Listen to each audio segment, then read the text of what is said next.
नमस्कार शेतकरी मित्रांनो, आपण राजमा डबल एकदा अवेलेबल केलेला आहे. फक्त आता एवढ्या वेळेसच आणला आपण, कारण की भरपूर शेतकरी राहिलेले होते कपाशी मधले. त्यासाठी आपण केलेलं आहे 31 तारखेपर्यंतच आपण रिकमेंडेशन करतोय. पण भरपूरशा शेतकऱ्यांना असंही सांगायचं आम्हाला, तुमचा जर कधी जास्त डोंगराळ भाग असेल तुम्ही लावणं टाळावं. ज्यांची जास्त जाड जमीन असेल किंवा बागायती जमीन असेल, पाणी पुरणार असेल, अशा शेतकऱ्यांनीच लावावं. आणि 31 डिसेंबरच्या अगोदरच लागवड झाली पाहिजे. 31 डिसेंबरच्या नंतर लागवड करू नका.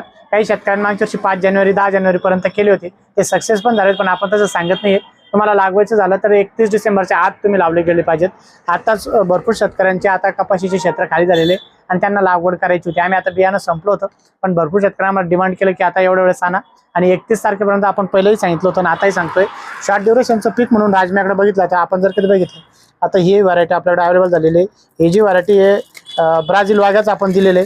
भरपूर शेतकऱ्यांना शंका होती की आपल्याकडे कोणी त्याचा व्यापारी असेल का. तर आम्ही साधारणतः 300-350 एकर आमच्याकडून दिलेलं आहे.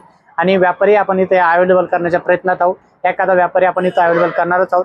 भरपूर शेतकऱ्यांचा आता लागवड करून काही शेतकऱ्यांना 1-1 महिना झाला होता. आणि एका महिन्यामध्ये जर कधी प्रोग्रेस बघायला गेलं तर अतिशय सुंदर प्रोग्रेस होती. 40-45 दिवसानंतर फुलधारणा होती. फुलधारणा म्हणजे आपण 31 डिसेंबर याच्यासाठी सांगतोय की जर कधी आता लागवड केली तुम्ही तर साधारणतः 20 फेब्रुवारीपर्यंत तुमची पूर्णतः फुलधारणा होऊन शेंग लागण्यास सुरुवात होती. पण त्याच्या अगोदर त्याच्या लेट जर कधी झालं तर टेम्परेचरमध्ये फुलधारणा होत नाही. त्यामुळे तुम्हाला लागवड करायची असेल तर 31 डिसेंबरच्या आत तुम्ही लागवड करायला हरकत नाही. तुम्हाला जर कधी आमचा व्हिडिओ आवडला असेल तर व्हिडिओला शेअर आणि फॉलो करायला विसरू नका. धन्यवाद.